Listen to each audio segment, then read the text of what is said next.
Now we should be showing live.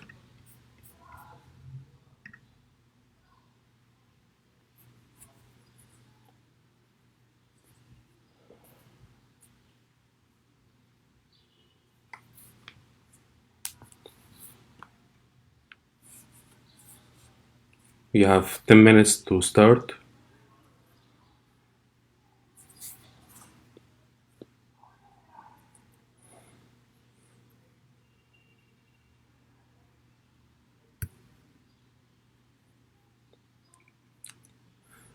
Thank you guys. Thanks Dima.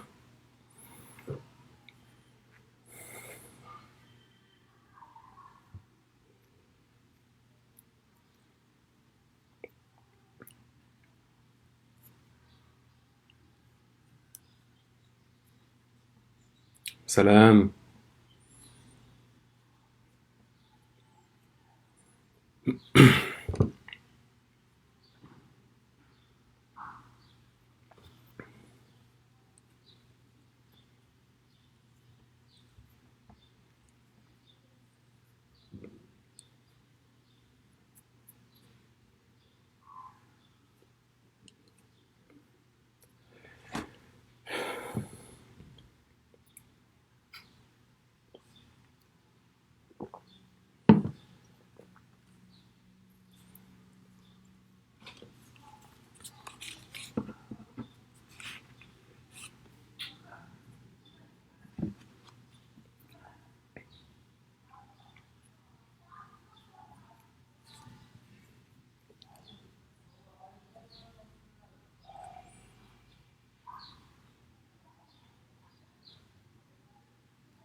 Thanks Dr. Mazen. Thank you guys. 4 minutes we'll be starting our live session.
Thanks Dr. Wad. Hi Zahir. Hi Namr.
Okay, I think now it's 1 o'clock. We should be starting.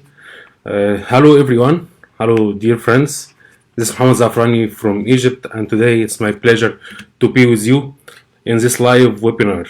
Actually, I like to take the chance to thank ET's company for giving me this opportunity to be with you today in this series of live sessions. Great effort in the background to make this event possible. So thanks everyone who is behind this great success. And before starting, I'd like to introduce myself. I'm محمد الزعفراني from Egypt. I'm a gold member for Stereo Endodontics, speaker on behalf of Dent Supply, Serona Endodontics, and Zomax Medical Company.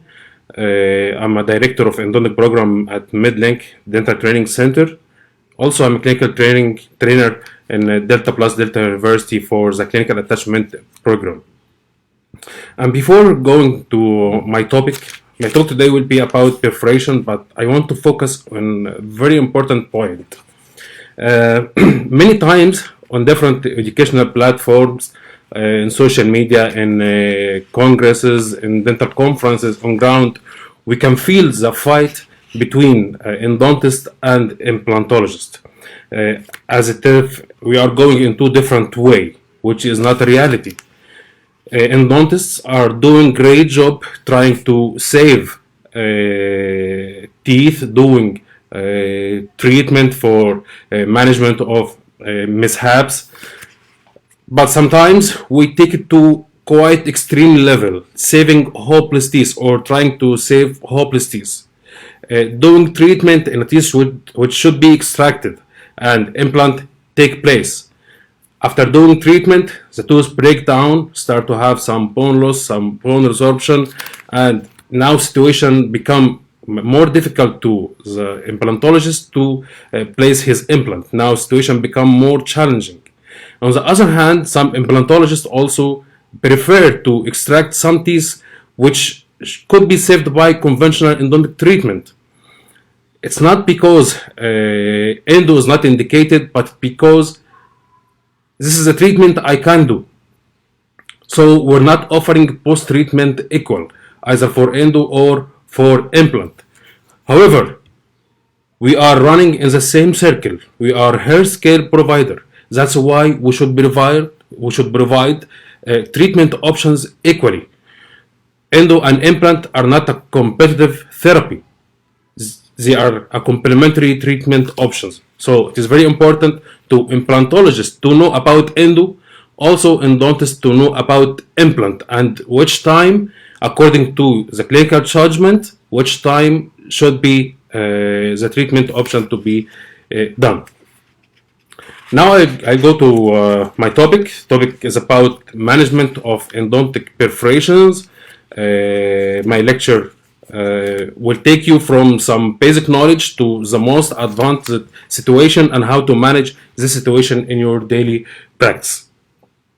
This is a lecture frame. We will speak about definition, what is perforation, how to diagnose perforation, factors affecting prognosis, and material used for the repair, and some cases for management. And actually in this management section we'll see many tips and tricks to manage this difficult situation. So what's perforation? Perforation is an artificial communication between the root canal system and supporting tissue or the oral cavity. Actually, perforation itself should not be that harm to the patient, or it should not cause that irreversible inflammation or irreversible damage.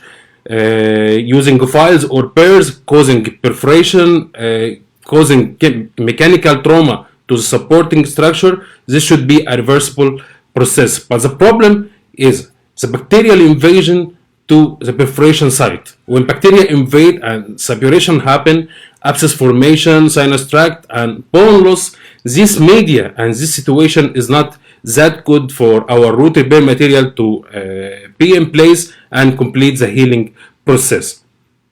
So not all perforations that happen is because of iatrogenic perforation. We can see perforation during access cavity happened or occurred in the coronal portion of the tooth during trying to locate the canals, during post-space preparation, sometimes trying to negotiate narrow canals or calcified canals, you might do perforation.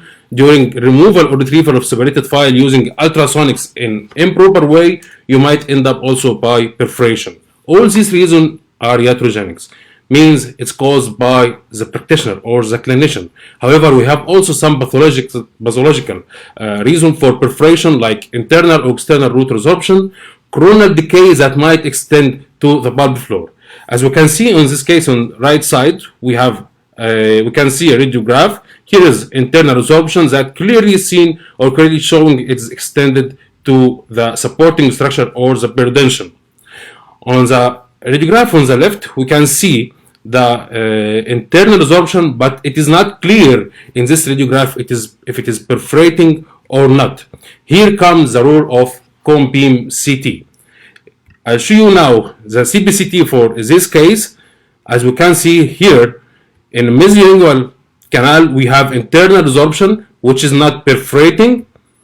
However, if we go a deeper level, we can see here the internal resorption in mesobuccal canal, and it is perforating both sides of the mesial root. So cone beam CT might be indicated in case of perforation for evaluation of the extension. Okay, speaking about coronal perforation, we'll take it chronoepically. Coronal perforation that might happen during access cavity preparation, especially in cases of recession of the pulp chamber. If the pulp chamber is quite deep and you're trying to get through the pulp, you will not find the canal easily. You start to misalign your pair during entrance, and this might end up by a coronal perforation or perforation in the crown. And this could be avoided by estimating the length between the coronal surface or the occlusal surface of the tooth to the pulp chamber, and then mark it on the used pair. So when you go, you know how much the length needed to go through the pulp, and you will not exceed that length. And anytime you feel doubt that you're going in wrong direction, you can stop, put a radio opaque material like calcium hydroxide or bioceramic sealer inside the drilled space, then take a radiograph. The material will appear radio opaque on the radiograph, so you know where are you going. If you are going the right way, you can continue. If you are not going right way and you're going off route, you can correct yourself at the needed time. Coronal perforation mostly happen in upper anterior teeth due to neglection of its inclination to the orientation or the inclination of the tooth. We all know that maxillary anterior teeth are inclined palatally. So the usual way to open access in these teeth, we start perpendicular to the lingual, the palatal aspect of the tooth, till we go through dentine or getting dropped through into the pulp. Then we go parallel to the long axis of the tooth to have a straight access to the radicular portion of the pulp.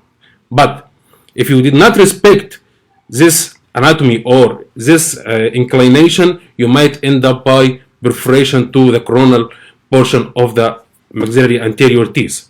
In this study, clinical study of evaluating 55 cases of root perforation, the nice finding that all anterior teeth were perforated in the labial aspect because of the operator underestimation of the palatal root inclination. This is very important. Sometimes this happens with beginners, and sometimes the overconfidence from experts might lead to this situation. So it is very important to take care which is the right way or the inclination of the maxillary anterior teeth, so you can go through into the pulp. Coronal perforation also could happen during access opening in tilted teeth. So if you have a tilted teeth, clearly in the radiograph, especially if you are going through a prosthetic crown, which should not happen. If you have prosthetic crown, you should remove before going into the pulp or into endodontic treatment. This crown should be removed, so you better see the actual occlusal surface of the tooth, not the prosthetic one.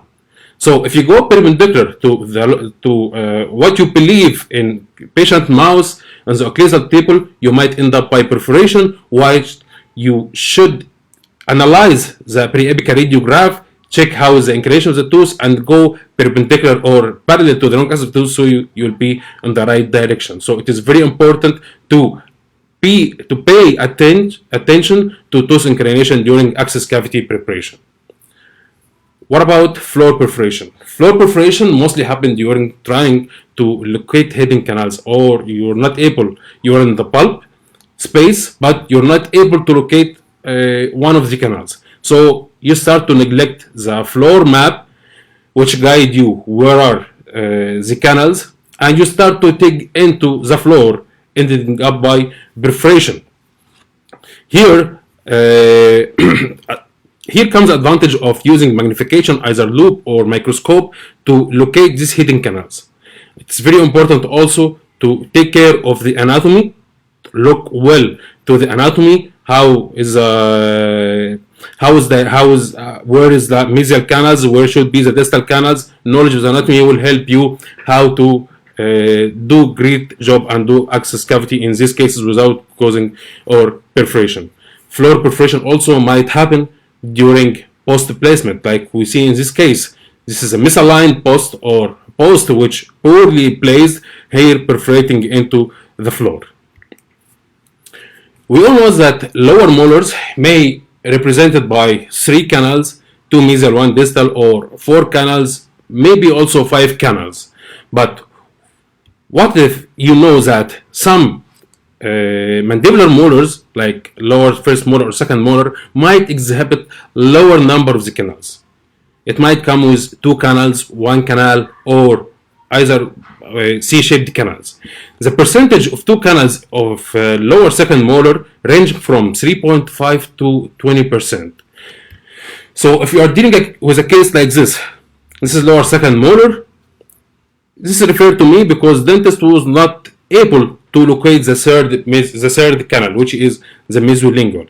He started to use his pair trying to locate, but it was good that he stopped at the right time. If we take a look at the floor of this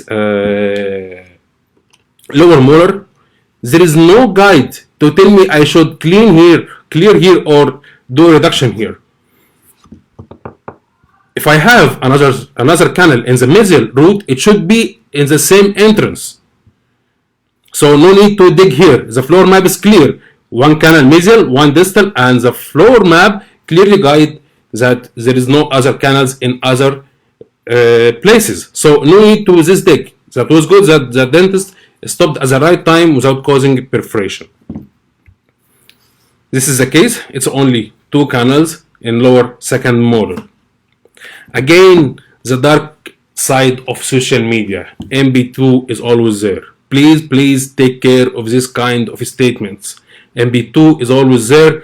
MB2 is not always there. So if you see some statement like this, MB2 is always there, and you start to believe that MB2 is always there, you will not leave the tooth until you find MB2. However, MB2 is not always there. I like this worldwide study of the prevalence of maxillary first, the MB2 in maxillary first molar. It shows that the MB2 prevalence range from 48% to 97.6%, with a worldwide global prevalence of 73.8%. So MB2 is not always there. Yes, you have to look, you have to try to find, you have to use the needed method or the known method trying to locate this canal, but it is not always there. If you keep digging, trying to get the canal, you might end up by this kind of perforation, and you're searching for MB2. No, many cases I'm treating, and all endodontists treating exhibit only or represented in the mesiobuccal by 1 mesiobuccal canal only, and there is no MB2. Here comes the role of magnification and ultrasonics. If you are trying to locate canals or searching for canals, you need the right tools. Either you can use the eye loop or microscope, trying to dig through isthmuses, going through isthmuses. Actually, with ultrasonics, you can see clearly where the tip is cutting. You can do cutting in a more precise way. No more reduction to tooth structure. So you can refine your axis, you can clean, and you can access or try to find MB2 in a proper way without too much destruction to the tooth structure.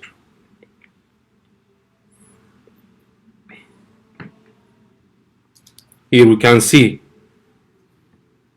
the isthmus between MP1 and MP2 is clean using suitable probe, the DG16 probe. You can check for any catch like we find here MB2. This is the canal entrance. We can start to negotiate. So using the right tool also will make you avoid this kind of perforation inside the floor. What about stripping perforation? Actually, stripping perforation happens because a clinician don't know that dentine thickness in different places in the root are different. It is not the same. We have what we call the danger zone, which is close to the forcation area, and we have the safe zone with more amount of dentine. So we should respect this during post-space preparation, during using of rotary files with large taper. If we are going to do any kind of brushing motion, we should avoid this kind of brushing motion at this side, because at this side towards the forcation we have thin dentine. So we can easily denude this area from dentine, ending up by perforation at this side. If you're going to do some brushing motion or using even flaring file during first phase of shaping, you need to do brushing motion toward the safe zone, which is towards the outer wall, which is having a thick dentine or more thickness of dentine, so it is more safe. Here it's clear in this cross section how dentine thickness from this side is very thin, so you need to avoid any preparation or make your preparation towards this side. This will be more safer. In this photo we can see this is a mesial root of lower molar. Here this is a distal aspect of the mesial root. Clearly we can see this getaperca. This surface is stripped. All dentine in this area is removed during preparation. That's why you can see getaperca from this aspect of the tooth. So it is very important to try to avoid and respect the dentine thickness in different area of the tooth. In this case, with the coronal curvature, as we can see here, I have a multiplanar curvature, this coronal one and apical curvature. Actually, I did shaping to this tooth many years ago. That time, no flexible files, or as we call them, martensitic or controlled memory files. So I have to take care to manage this case using shape memory files or austenitic file. These files relatively doesn't respect the root canal anatomy because it has a shape memory. So if you're going to prepare cases like this, it's easy to do string perforation here at this side because the file tend to regain its shape. So it will do uneven reduction, removing more from the outer curvature apically and from the inner curvature coronally. That's why the use of super flexible files will make you avoid such stripping perforation error during treatment of such cases. What about lateral root canal perforation? For sure this happened during root canal shaping. It's always preceded by a ledge. Mostly you'll find the ledge before having this kind of perforation. This perforation, to avoid, you need to develop your skill to master root canal shaping. Like this study done in Saudi Arabia, it was discussing the factor responsible for endodontic treatment failure. And the conclusion of this study was the lack of knowledge and lack of continuing education courses on the part of general dental practitioner was the main reason to have endodontic failure or endodontic mishaps. So you should get trained, you should try to develop your skills, you should attend courses, okay? I'll be waiting for you in my courses. to develop your skill to try to avoid this error during shaping. Lateral root canal perforation also can happen during management of separated instrument using ultrasonics. If you can see in this case, I have here a separated file, and this ledge is represented by the work of ultrasonic by previous dentist. According to the patient, he had this tooth treated 2 times and he asked for extraction. What do you think is the reason for this lesion at this site? What do you think? Actually, I don't have to think too much because this tooth I will extract, so I can evaluate after extraction. And this is the situation after extraction. I can clearly see here the place which the previous doctor tried to remove the separated file, and he dig into the outer wall, he caused perforation, and the perforation was responsible about this failure.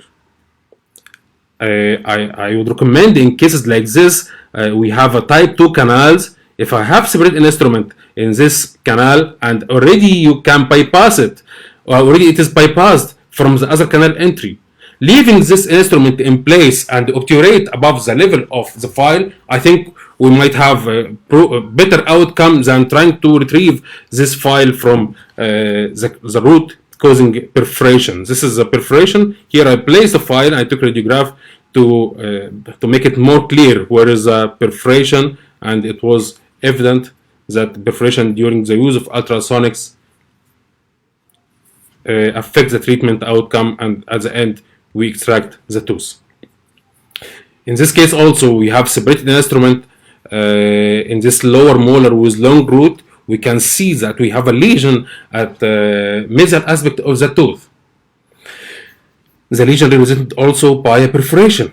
Here we have a perforation, and if we take a deep look, we can find here that this is a straight axis which the previous doctor tried to use ultrasonics to remove this piece of instrument. Using ultrasonics inside canal is very dangerous if improperly used. And this situation also can happen with beginners and with professionals who just feel if I have ultrasonic tips and I have magnification, I can easily remove instruments. No, it is not that easy, and it needs training.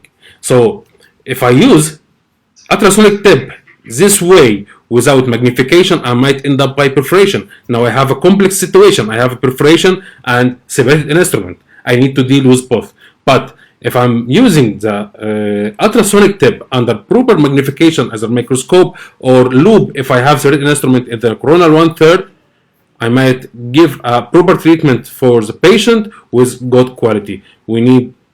Sometimes we need to pre-curve our ultrasonic tips to start to work on the inner wall to make removal of this instrument more easy.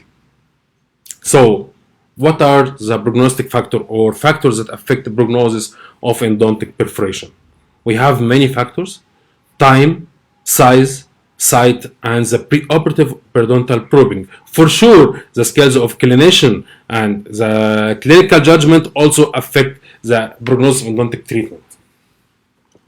Okay, what about the time? Here we mean by time, the time between the occurrence of perforation and the time of treatment, this interval. If we have a recent perforation and we treat it as the same visit, the treatment outcome will be better, rather than if we have an old perforation. Here we have a pus formation, we have breakdown to epithelial attachment, we have epithelial perforation, we have pus. So at this situation, we have poor prognosis. If we apply our perforated root repair material, we might have poor prognosis in this situation. So it is very important to seal perforation as early as possible, as early as you can, not to reach to this stage of bone resorption and bone loss. In this study, which is a very famous study of Samuel Stelzer, they stated that most severe reactions occurred when the perforated region were not closed immediately.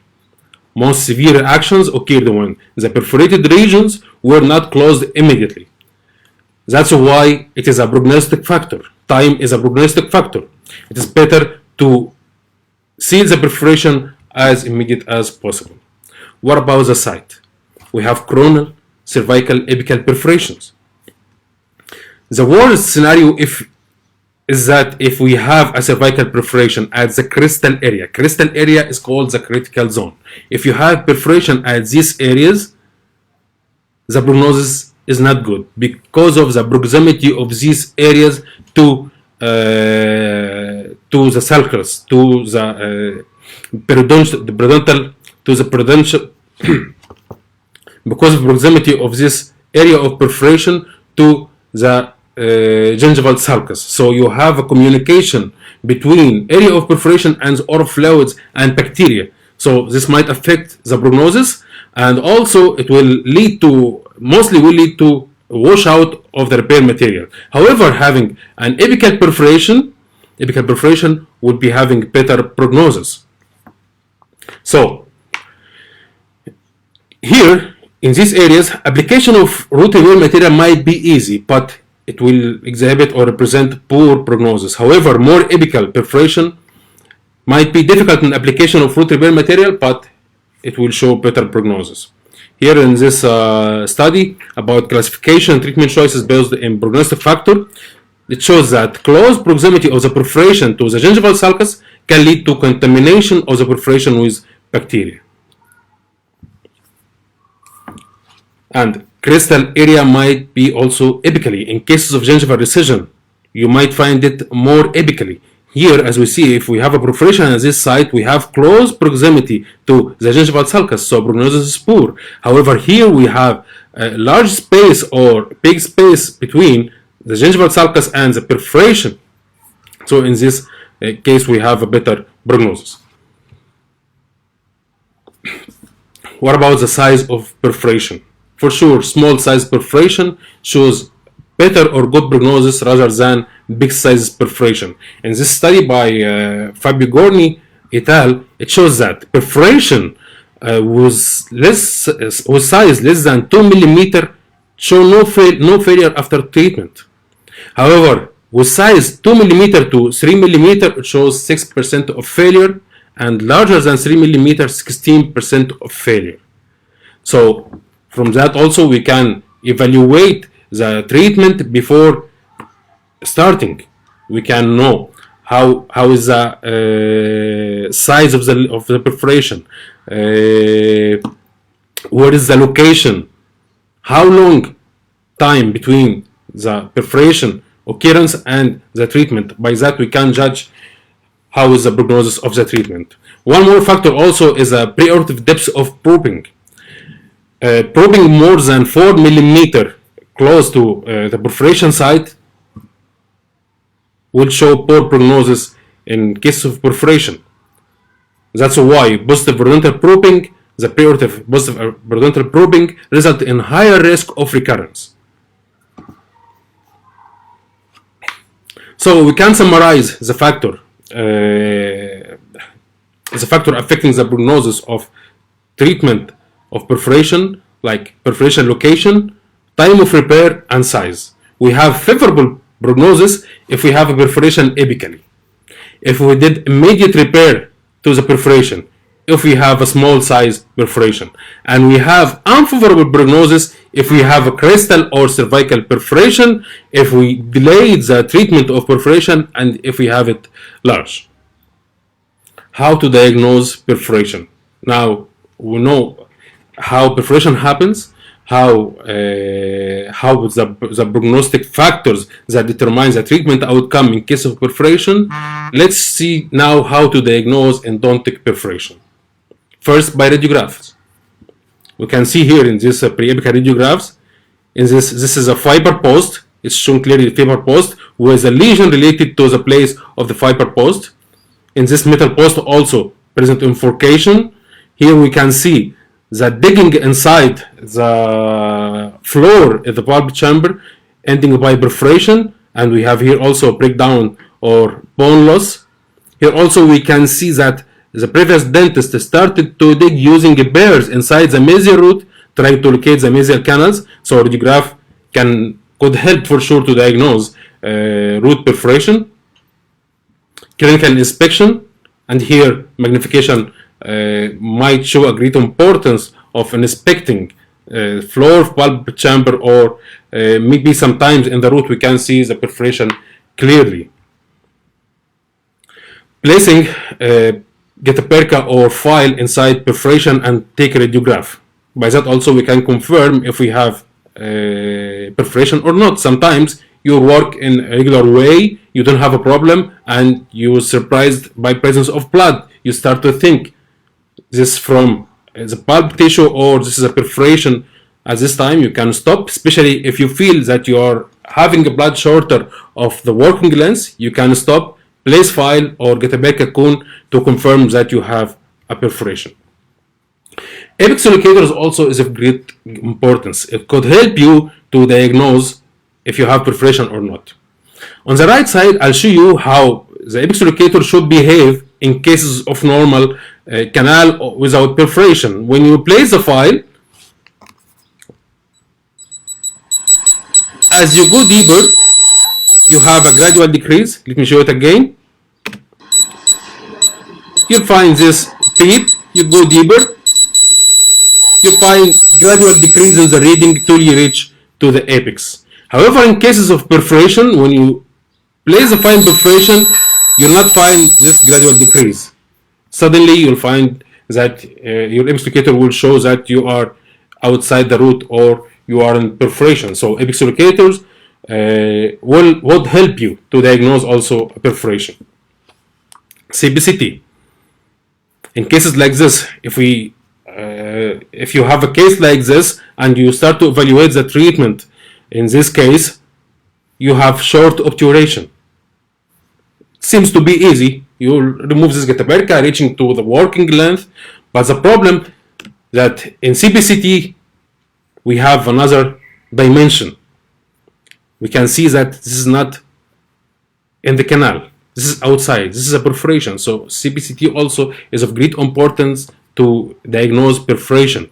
Also, it will provide you with the actual size and site of perforation so you can apply your treatment in a better way. Bleeding spot and paper point. Especially if you have a stripping perforation, you might be having this bleeding spot on lateral side of the paper point. Here also from this slide you can know where exactly is the perforation. From this slide you know where exactly is the perforation. So when you apply your treatment or you apply your getaperca or your root repair material, you know exactly what you are doing. But we have to differentiate between presence of getaperca, presence of bleeding on lateral side of the paper point in cases of stripping or in cases of lateral canals. Sometimes we have this kind of lateral canals which is bleeding, and you see that there is a blood on lateral side of the paper point. You think this is a perforation. Sometimes it's not a perforation, it is a lateral canal. So we need to differentiate between the two situations. In this case, here we have a perforation, stripping perforation. It was clearly shown while I'm drying the canal that I have a perforation. This perforation happened due to disrespect from previous dentist to the root thickness at this zone. This is the anatomy of the canal, and this is the file. See how it's placed. No respect to the canal anatomy, no respect to dentine thickness, so it ended up by this kind of perforation.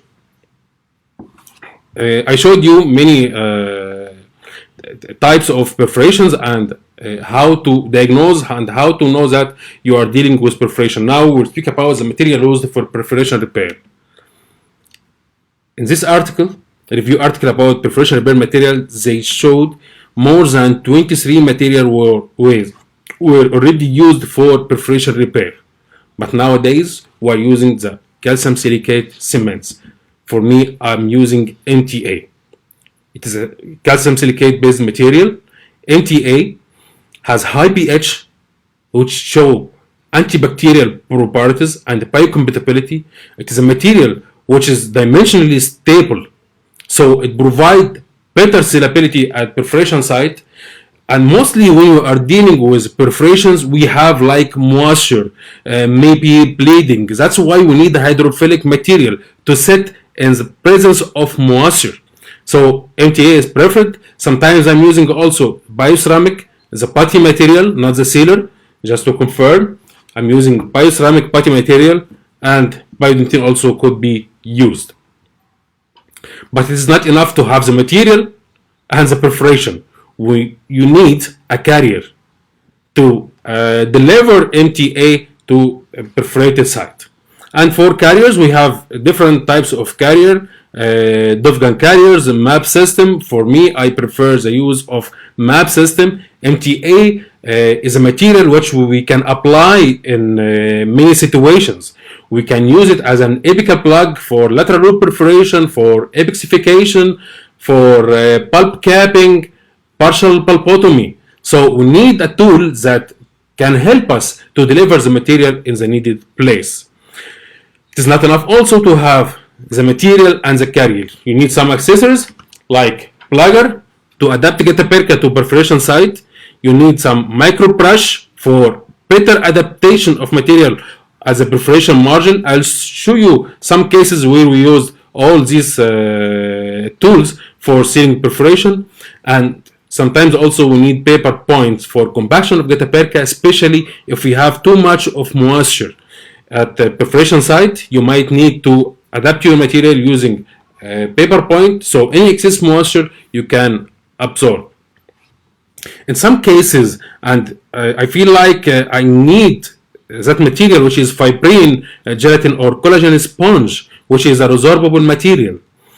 In cases of large perforations, sometimes you don't have good control on placing the root repair material.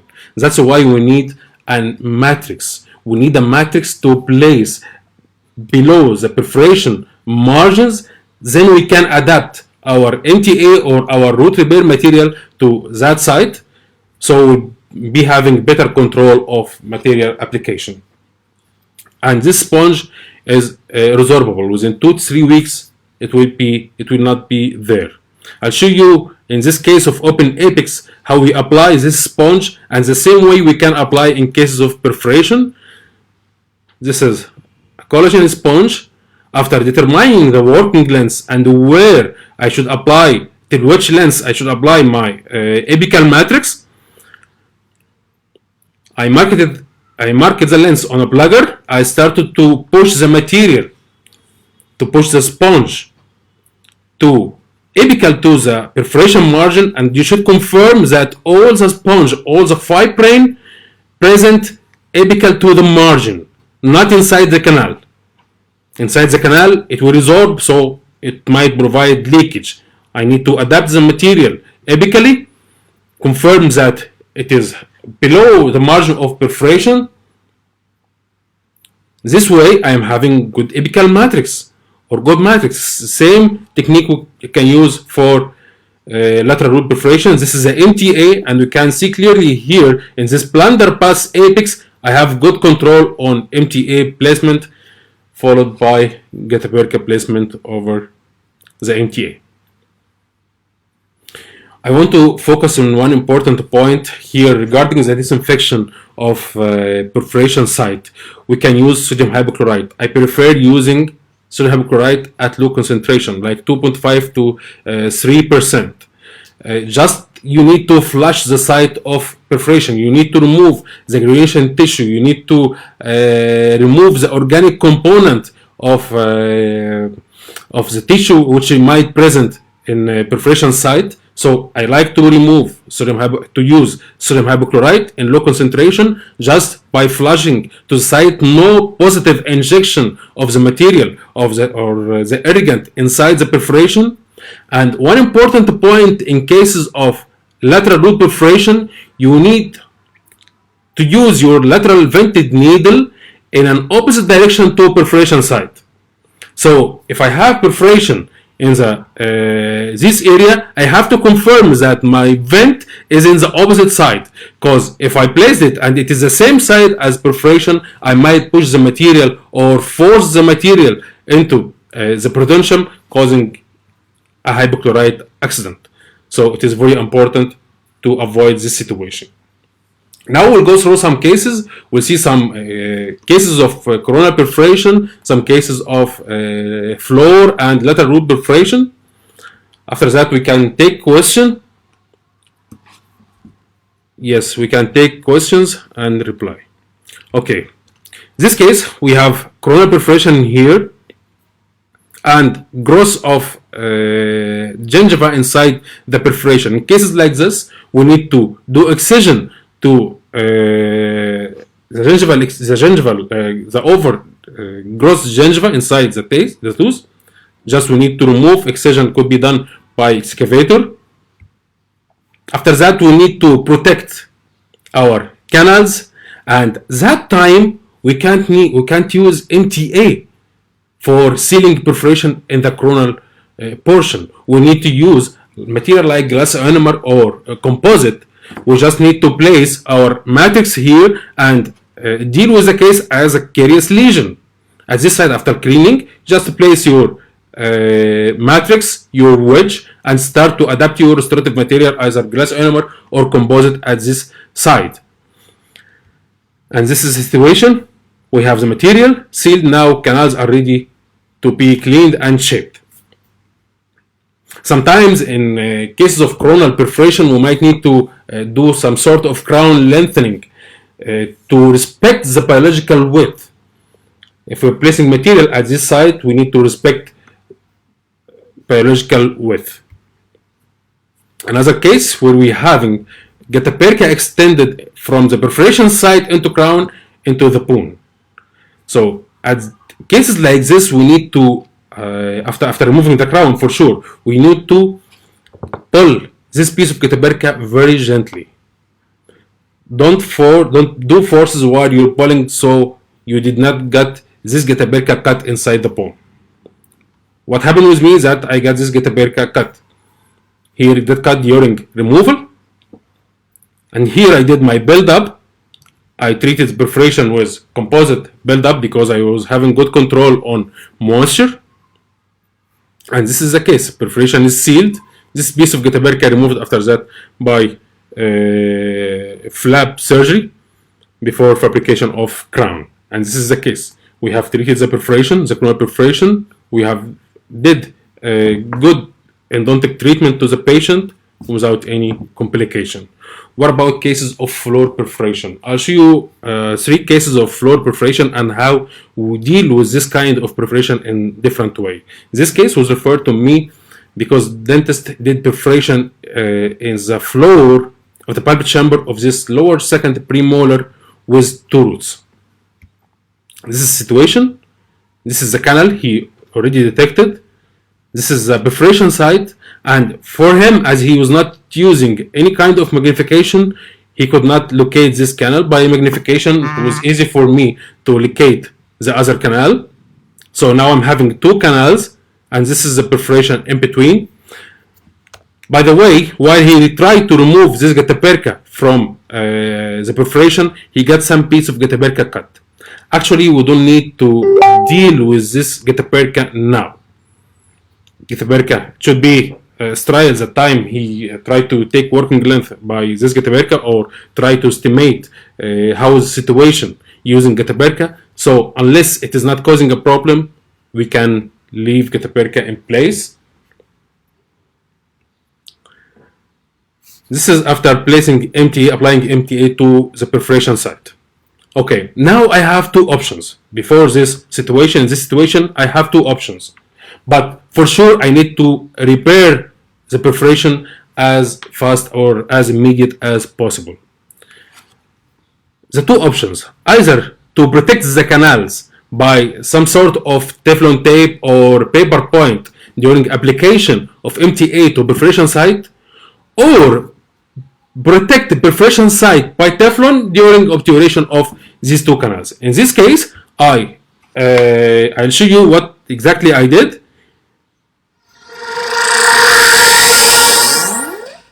This is the case, 2 canals and the perforation.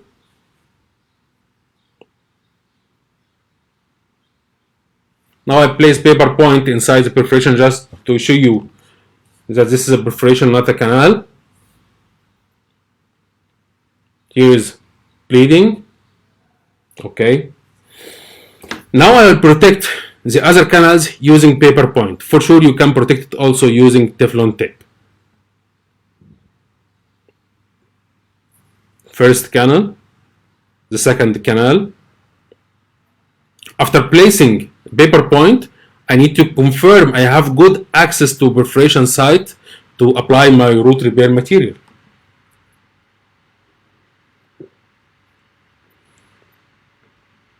Now I confirm that I'm having good access to perforation site.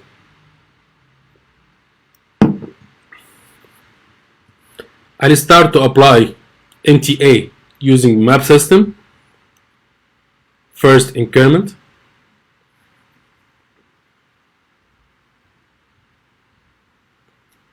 Then using paper point or using plugger, whatever suitable for you, you can gently compact or adapt the material. If you have a small perforation, you can apply without using of apical matrix or fibrin. But if you feel you're having poor control on MTA application, you can place some sort of apical matrix beyond the perforation level. Third increment of MTA.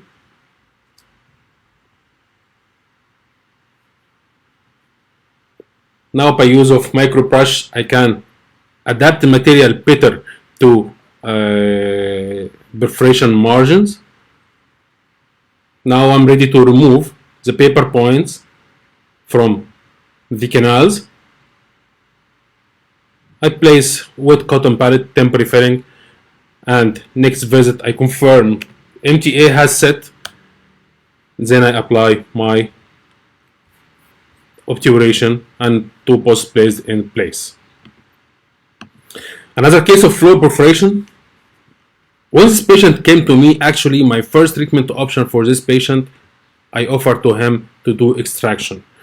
From a clinical judgment, this tooth seems to be unrestorable, but patient was highly motivated to keep the tooth. At that time, don't give promises to the patient that you can save the tooth.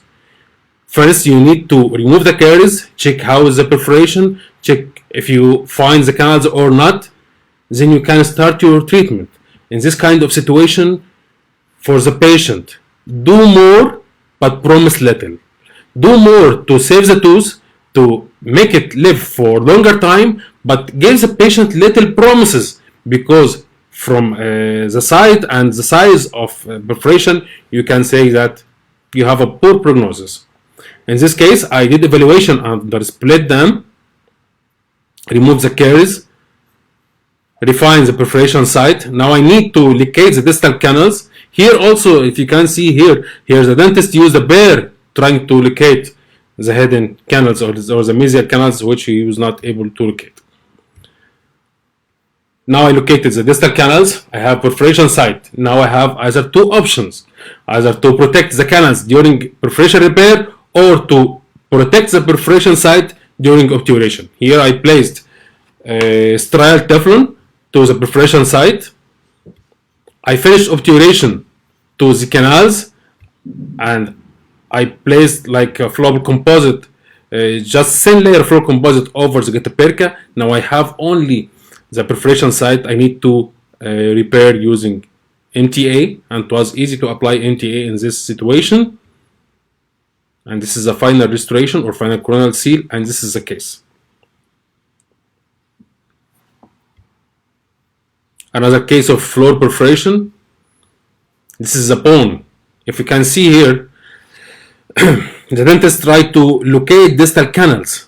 He located the mesials, but for distals he could not find. He started to dig in the floor without any guide, without any kind of magnification. It ended up by a perforation. And if we take a deep look, you'll find that he started to place files and prepare canals in the bone, which is wrong. Here's the perforation. After locating the canals, I placed sterile Teflon to perforation site. Then I finished my obturation. Now, obturation site is ready to receive my root repair material, and in this case, I used bioceramic putty material to repair the perforation. This is the case after treatment. You can see here, this is a root repair material, it's a bioceramic, and actually we don't have a problem if we have extended material inside the periodontium. The material is very biocompatible. The material is osteogenic, osteoinductive, and osteoconductive. So we don't have a problem from over extrusion, but we should try to avoid this extrusion. Root repair material and canal obturation should be limited only to the root canal space. There should not be any extension or extrusion in the periodontium. Another case, if you have a look at this case, we have multiple errors. Imagine this case come to you with a broken file, separated file, to be more precise. You have separated file, you have perforation in the floor with overextended getaperca into the perforation site. We have a missed distal canal. Many of us might decide to extract this tooth with multiple mishaps. We might think to remove or extract, but if you know the management of each single situation, I think we can provide good treatment to the patient. Separated file beyond the curvature, it is better to bypass, not to retrieve. For the perforation, we need to remove this piece of getaperca, and as I said, we need to pull it gently so it did not get cut during treatment. And for locating the distobuccal canal, I think it's easy to do. This is the case. Here, I bypassed the separated instrument, the separated file. I could be able to reach the working length. I removed the getaperca completely from the perforation site. I located the distobuccal canal, and this is the treatment. Same also, I protect the perforation site by Teflon till I finished obturation. After that, I placed my MTA to perforation site, and this is the case. We saved the case with multiple mishaps because we know how to manage or how to deal with this kind of errors during treatment. Now we'll go to lateral root canal perforation. This case I'm showing to you, this is a case of retreatment. And actually, I'm the one who did the perforation. Yes, underestimation, overconfidence, self-confidence might end up at the end by an error. This tooth, I did perforation because of the poor accessibility to the getaperca. I felt I'll go through the getaperca using rotary files and it will be easy to remove, but I applied force. I don't have straight access to getaperca. I ended up by perforation. So now I need to deal with the perforation and need to remove the getaperca. Now situation is more worse. After pre-curving my files, trying to reach to this part of getaperca, I was not able unless I flare the file coronal to the perforation. I try to do more brushing at this site, so I have now more straighter access to the getaperca. I was able to remove getaperca. Now I have the canal, I have the perforation. I need to obturate the canal just apical to the perforation level. As you can see here, I obturated the canal just apical to perforation level. Then I need to apply my MTA at this side of the canal to repair the perforation, and either to fill the whole canal with getaperca or just a portion with MTA and the coronal portion with getaperca. Like this is what I did. I applied MTA at perforation site. I have here getaperca and getaperca in this site, and this is the sandwich technique in root repair or root perforation repair. Apply getaperca apical to perforation site, MTA at perforation site, and getaperca coronal to the MTA. And this technique was described by Fabio Gorni in 2011. I'll show you a video how to apply sandwich technique to repair perforations. Using paper point, if you have some bleeding, you can determine the site of the perforation. Now you need to apply your apical plug or down pack your apical getaperca. In that time, you need to apply less amount of sealer so you don't have over extrusion of sealer from this side.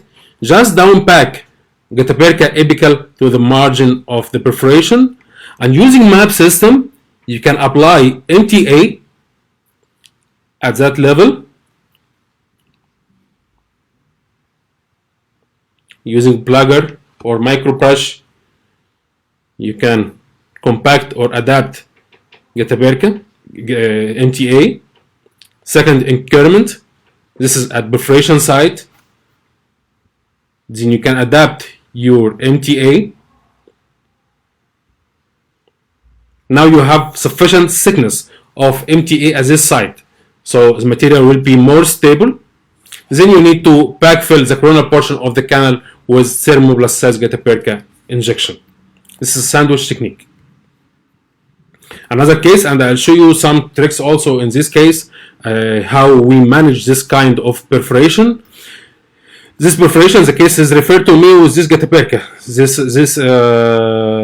This radiograph Getaberka is showing outside, so the dentist referred the case to me to try to remove the Getaberka and fix the perforation. Simply by pre-curving the hand file, I was able to reach to the original canal.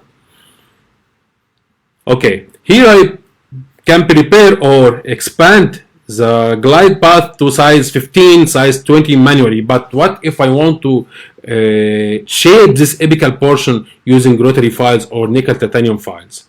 If you are using shape memory files and you start to go inside the canal, your file will get out from the perforation. It won't reach to this portion of the canal. So how to shape it using rotary files? Here comes the rule of controlled memory files. We need to pre-curve our rotary file before placing inside the canal. Now we pre-curve our rotary file. I can place inside the canal without activation or without rotation motion. After placing in its place, I can start activation to the endomotor and prepare or shape this site.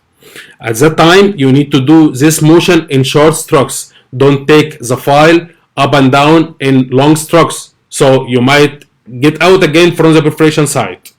Same for Getaberka. If you try to place Getaberka without pre-curving or pre-bending, Getaberka will go from the perforation site, not in the canal. I'll show you now in this video. This is a file pre-curved. I can place it by my hand or with fingers in place without activation, like I'm doing with manual file. Then I can place my endomotor,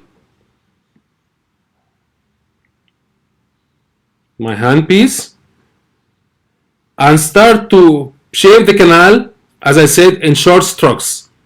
Just 2-3 millimeter up and down, up and down.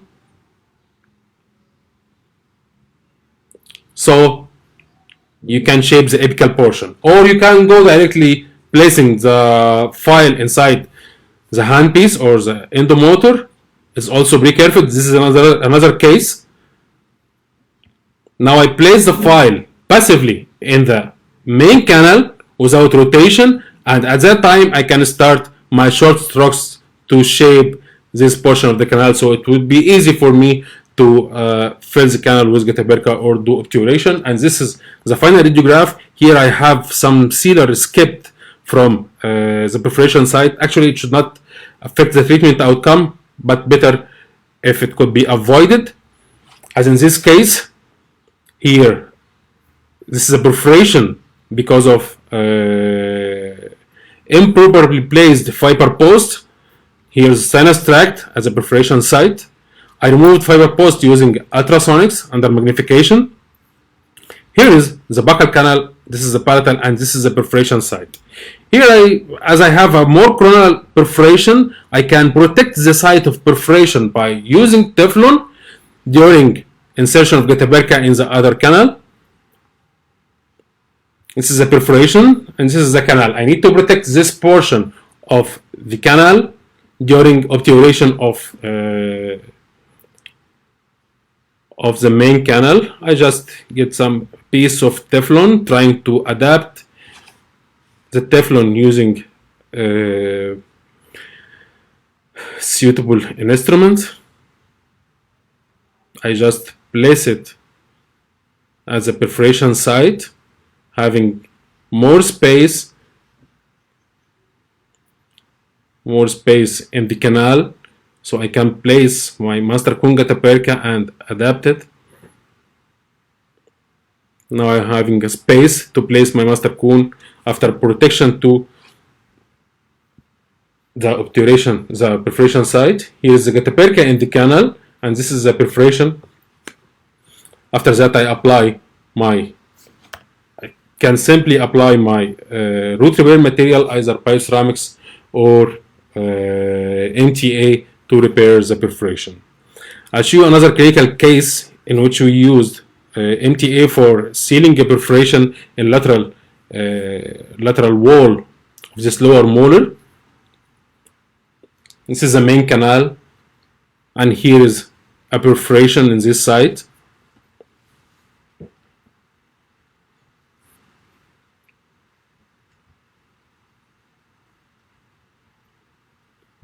At that time, we need to place our getaperca or did our obturation below perforation level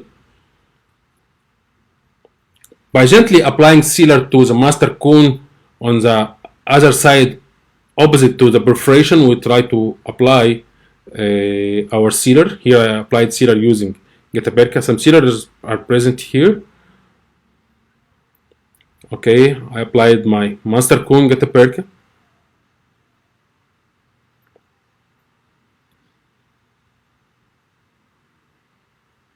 For sure, I can cut the master cone and place only the apical plug as described in sandwich technique.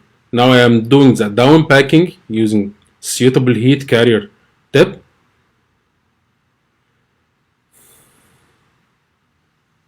I activated the heat carrier after the perforation level, so I don't have any getaperca inside the perforation site. After compaction to this apical plug, I start to inject getaperca or similar size getaperca over the apical plug just below the level of perforation. Here we can see this is similar size getaperca just below. For sure, technique like this or to do this technique in a proper way, you need some sort of magnification.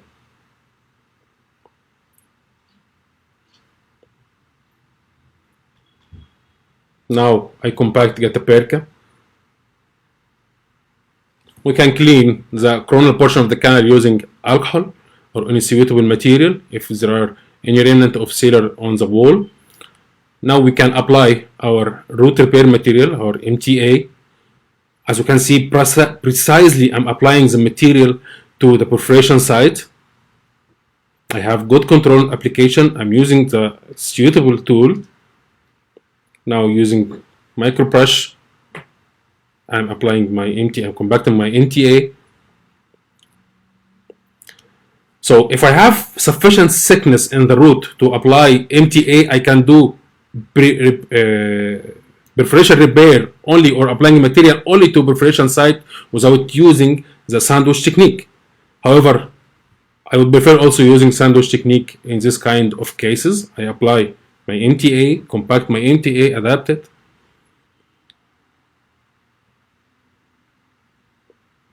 Now I need just to backfill the remaining portion of the canal by using getaperca.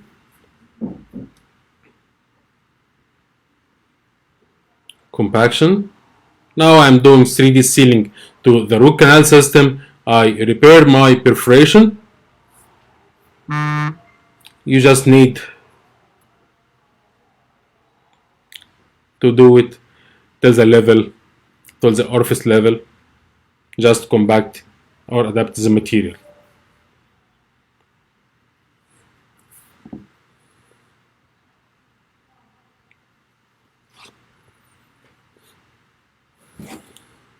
And this is the case after finishing the treatment. Now we come to the end of our presentation. Before finishing, I would recommend you to visit our website, Bob Dentistry. You'll find many lectures, many free presentations, articles, new techniques that you can apply to your daily practice. And it was a great pleasure for me to be part of the new book of Study Italian Endodontics retreatments. Actually, I would like to thank Fabio Gorni, Paio Pertani, and Enrico Casai for this opportunity and what they did. It was great. The book is a new addition to the practice. Many tips and tricks, many clinical scenarios you can find in this book. Soon it will be launched. And thank you all. I hope I was able to deliver something. I was able to help. I'll start to take some questions. Actually, I was not able to see any question during my presentation because of the application, either to see the presentation or myself. So I'll start to take some question.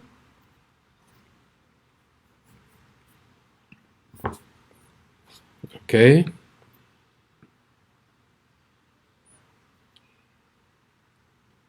Let me check questions here. Oh, too much of questions. Wow.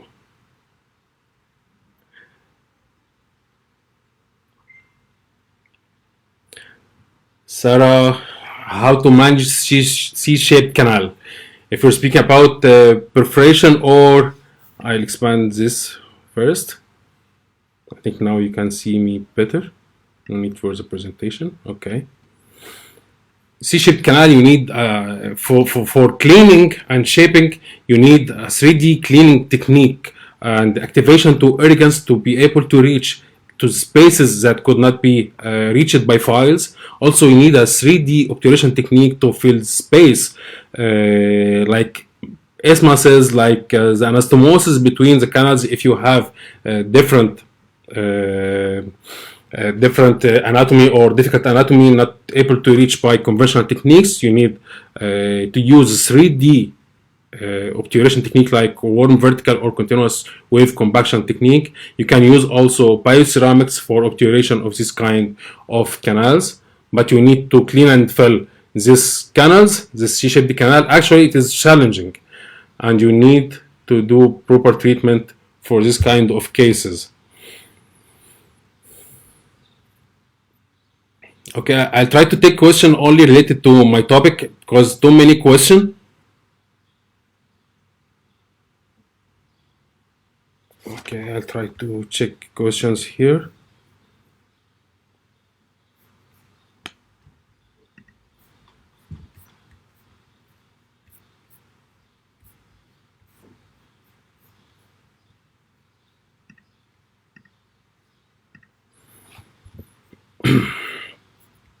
Okay.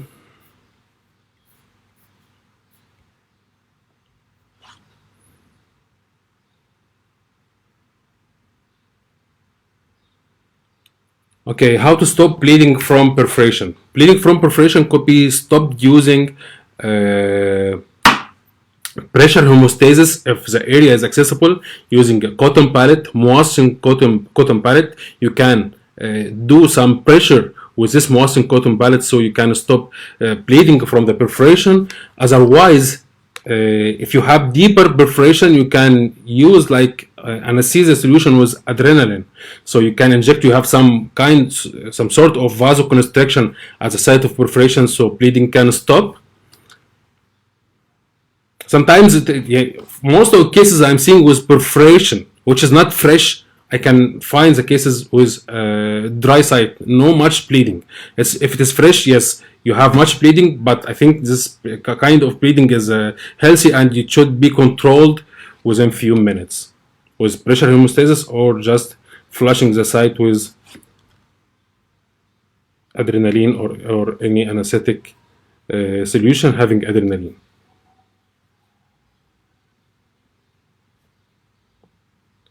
Dr. Sonia Hamdan, if the perforation can see it in coronal area. Yes, in coronal area, we are not using MTA. Supracrystal perforations, we are not using MTA or bioceramics, just we need to use any restorative material like glass ionomer or composite but you need to have good adaptation of the material. You need to respect the biologic widths. If some sort of crown lengthening or gingivectomy is needed, you need to do in a proper way, not to harm the biological widths of the tooth.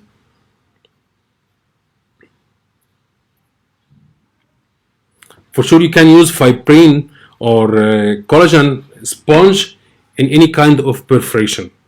The material is resorbable. You just need amount of the material to act as an apical matrix. You can use it for lateral perforations or even for apical perforation or apical open apex. You can use it. But in case of small perforations, which is 2 millimeter, you can have good control on MTA application, so you might not need this material. Bleeding, I answered. Bleeding. Perforation repair first or shaping and cleaning. Perforation repair, I prefer to find the canals first before preparing or treating the perforation. First, you need to find the canals, evaluate the condition of the crown before treating perforation. After finding the canal, you either finish shaping and obturation while you protect the perforation site, or you can seal the perforation site with MTA and you delay the obturation of the canals.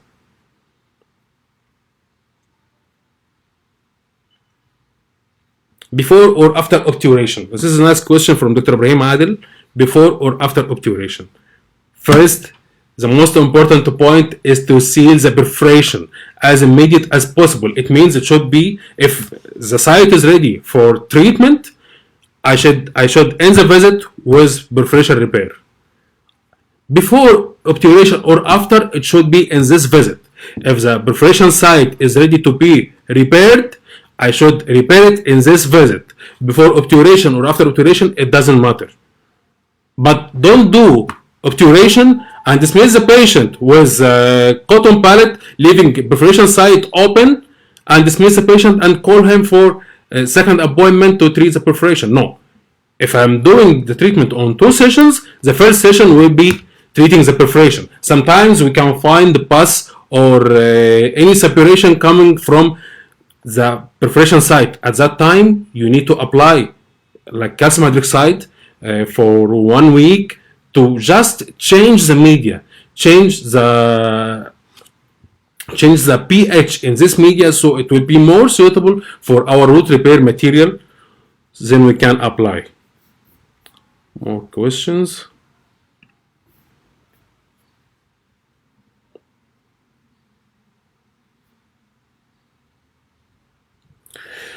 Doctor, if it is okay to apply MTA over bloody perforation, if this blood is fresh from the perforation, it is not old, I think we can use it.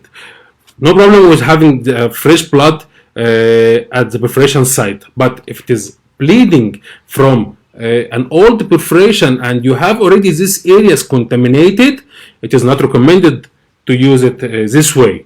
If it is fresh blood in the site of perforation, MTA can apply it, but it should not be contaminated. This is my recommendation.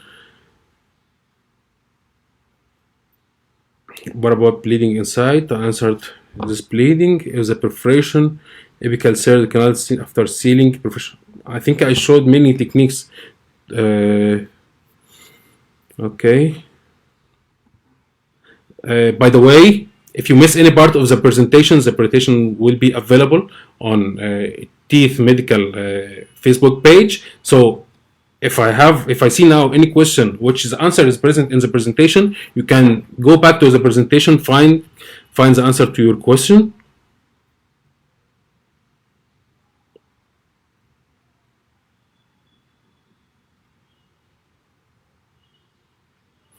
Okay.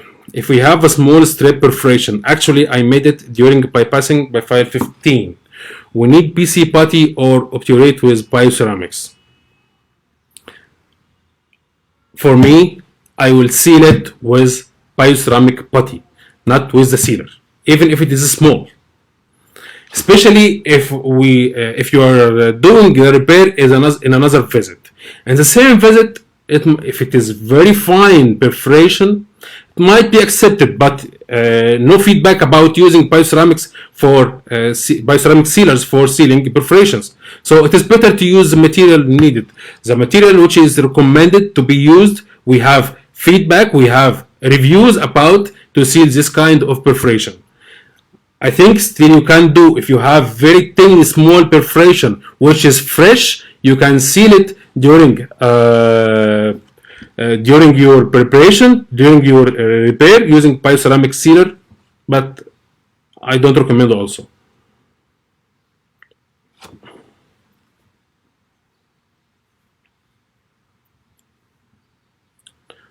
Could I manage lateral apical perforation with MTA or doing conventional obturation? No. We have destruction at the site of perforation. We need a material which is biocompatible, which have good sealing ability at this site. So you need to use MTA or bioceramic for repairing the material. You can't use getaperca.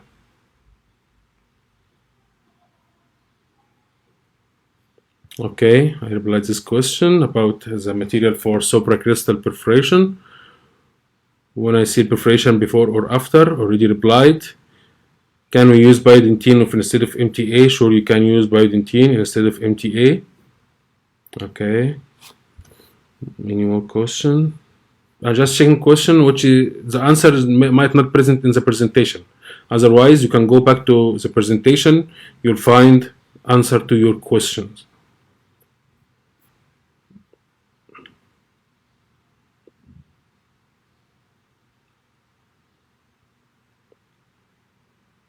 How to calculate the price of treating mishaps? Doctor, charge more. Charge as much as you can. When the patient comes to you with mishaps and he knows that you're the one who can do treatment, charge whatever you want.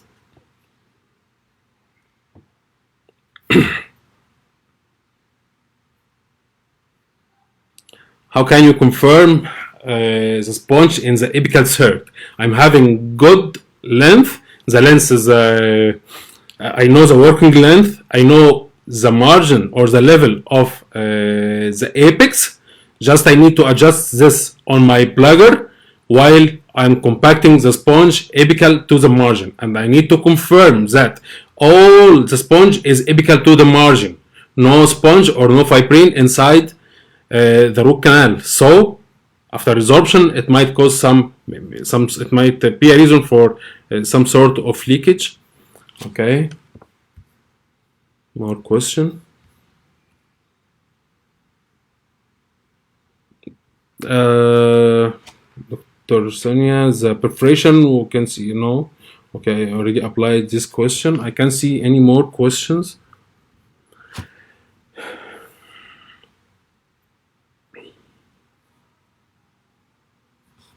Okay, this question from my friend Dima Putin. Why can't bioceramics as sealer can't be used in intra-canal perforations, especially strep 1? I answered this question before, but I said if the perforation is very tiny, strep is very tiny, we might think of applying bioceramic sealer during treatment of the perforation. But if large, bioceramic sealer couldn't be used. The material is highly flowable and it can't retain itself in place of large perforation because of the flowability. If we use bioceramic sealers, the flow of the material is high. So how to confirm that the material is stayed in this place perforation if it is large perforation? For small perforation, might be used, but still I am not recommending.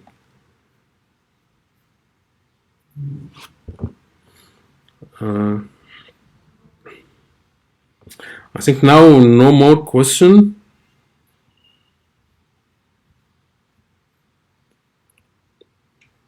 Okay, no more new questions. All are repeated questions.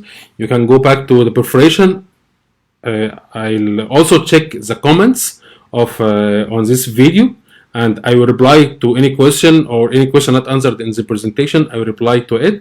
Now I think we need to end our live video. I would like to thank you all who attended the presentation, and I hope we can meet each other soon, and this situation will be ended soon, so we'll be able to meet again in conferences, in exhibitions. We can shake hands. So till that time, I wish you all best of luck. I wish you all a happy, fruitful life, and thank you for being there, and see you soon.